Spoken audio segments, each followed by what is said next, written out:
kung kanino mapupunta ang ikatlong kahilingan. Ikaw ang taya! Pag-isipan mo mabuti, SpongeBob. Kakainin niya tayo. Isipin mo kung ano bang pwede mong hilingin para hindi niya tayo makain. Huwag kang magalala, Squidward. Naisip ko na kung ano.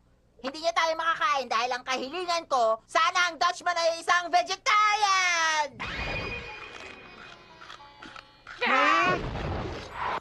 Hooray! Nakauwi na tayo! Pero bakit naman tayo naging mga prutas?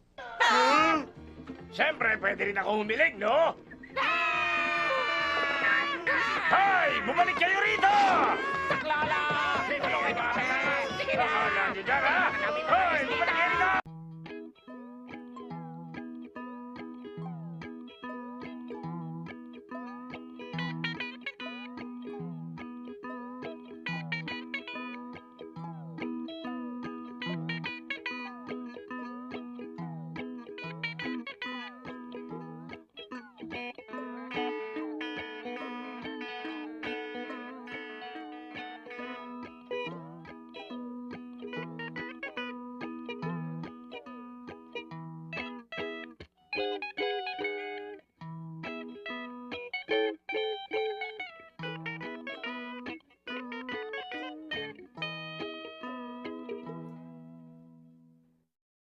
Para masigla ang batang Yay, labanan ang mga nakahahawang sakit and remember to wash, wash, wash! Wash, wash, wash!